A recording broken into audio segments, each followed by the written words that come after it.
दोस्तों 8 महीने पहले एक बवाल शुरू हुआ था महाराष्ट्र के अंदर। वो महाराष्ट्र के अंदर बवाल था मोदी और शाह के सपने को पूरा करने के लिए शिवसेना को तोड़ा गया था, क्योंकि मोदी और शाह चाहकर भी शिवसेना, एनसीपी और कांग्रेस के गठबंधन को तोड़ नहीं पा रहे थे। तो आखिरकार शिवसेना के लालची नेताओं को तोड़ लिया गया था, जिसमें एकनाथ शिंदे सीधे असम पहुंच गए थे अपने तमाम विधायकों को लेकर, अपने साथ वाले विधायकों को लेकर। उस समय बीजेपी के बड़े बड़े दिग्गज नेता मासूम बन रहे थे, साफ गोई दिखा रहे थे कि एकनाथ शिंदे कितना ही चाल है, हम उनके साथ नहीं जाएंगे, सरकार नहीं बनाएंगे। लेकिन जब साथ मिला तो डिप्टी सीएम बन गए देवेंद्र फडणवीस। मोदी और शाह गलबहियां करने लगे। यानी किस तरीके से दोगलापन बीजेपी करती है यह साफ नजर आ गया था महाराष्ट्र के अंदर। लेकिन एक और दोगलेपन की खुलासा हो चुका है, पर्दाफाश हो चुका है। स्पीकर जो बीजेपी के हैं पहले से तय था।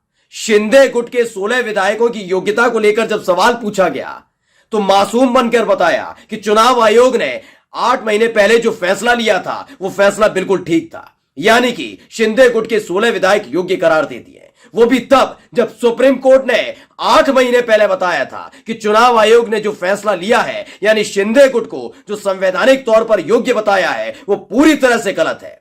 8 महीने लग गए इनको, स्पीकर को यह तय करने में कि कौन योग्य है कौन अयोग्य है। लेकिन लोकसभा चुनाव से पहले इन्हें योग्य अयोग्य में अंतर करना था। तो आखिरकार भारतीय जनता पार्टी के नेता और महाराष्ट्र के सदन के अंदर बैठे स्पीकर महोदय ने वही किया जो संसद के अंदर बैठे हुए लोकसभा के स्पीकर और राज्यसभा के सभापति कर रहे हैं। वो दोनों वहां से विपक्ष के नेताओं को चुन चुनकर खदेड़ रहे हैं, यानी निलंबित कर रहे हैं। तो यहां पर उन्होंने शिंदे गुट को योग्य करार दे दिया है। लेकिन यहीं से एक नया बवाल शुरू हो गया है। भारी फजीयत मोदी और शाह की होने जा रही है। नमस्कार, मैं हूं प्रज्वल गौतम और आप देख रहे हैं द कंटा।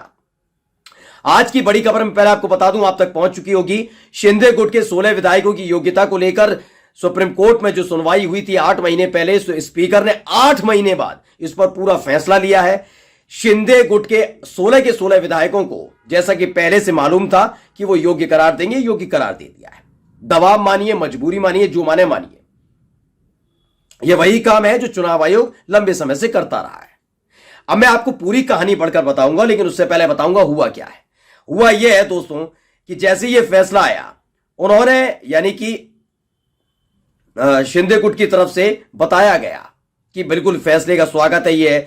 लेकिन जो उद्धव ठाकरे, उन्होंने एक प्रेस कॉन्फ्रेंस की और बकायदा बताया है, देखिए लिखा हुआ, उद्धव ठाकरे ने अध्यक्ष के फैसले को लोकतंत्र की हत्या और सुप्रीम कोर्ट का अपमान बताया है।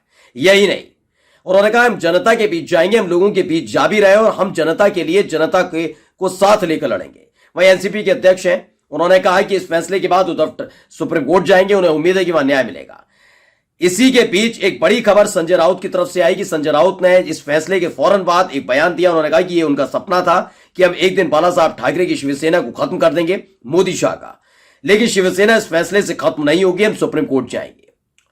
वहीं प्रियंका चतुर्वेदी ने कहा कि इस फैसले को 8 महीने पहले आए सुप्रीम कोर्ट के आदेश की भावनाओं के खिलाफ बताया। उन्होंने कहा कि बचपन से हम सुनते आए कि जो होता है मंजूर खुदा होता है, चूंकि हम गणतंत्र हैं इसलिए यहां जो होता है वो संविधान से होता है। इसलिए 2014 से एक नई परंपरा शुरू हुई है, जो होता है मंजूर अमित शाह और नरेंद्र मोदी होता है। मैं ये बात बार बार क्यों आपको दिखा रहा हूं, बता रहा हूं, आपको समझने की जरूरत है।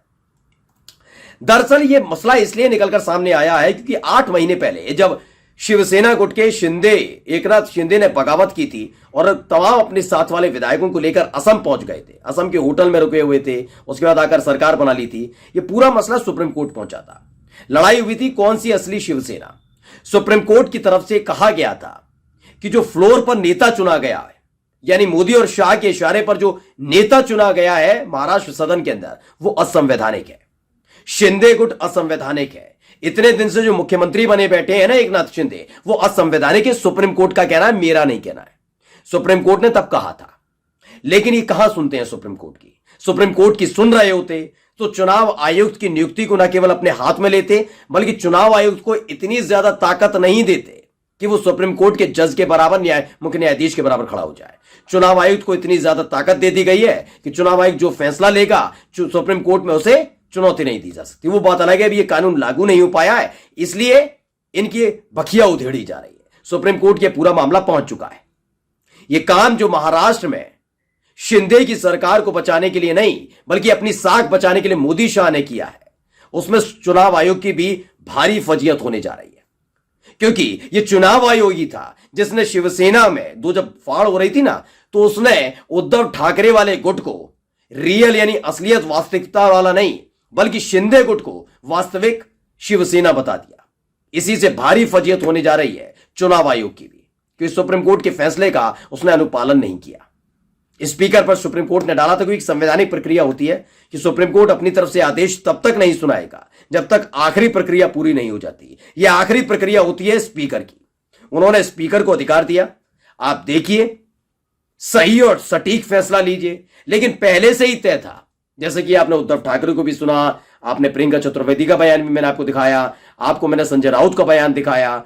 इनको पहले से ही भरोसा था, जो उद्धव ठाकरे वाले गुट है, कि जो फैसला स्पीकर की तरफ से लिया जाएगा वो शिंदे गुट के लिए लिया जाएगा। वजह भी वाजिब है ना, जब बीजेपी का नेता है, बीजेपी के स्पीकर हैं, तो फैसला किसके हक में लेंगे? वो भी तब जब मोदी और शाह सत्ता में है।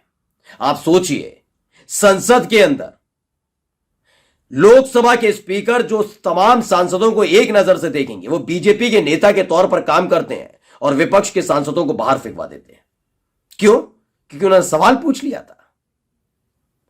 रमेश बिदूड़ी गाली गलौज करते हैं, धमकी देते हैं मुसलमान सांसद को, तो यही स्पीकर थे जो पुचकार रहे थे, बाबू आज के बाद मत करना। लेकिन मोदी से कोई सवाल पूछेगा तो बाहर फेंकवा देते हैं। ये ओम बिरला है, ये लोकसभा के स्पीकर है।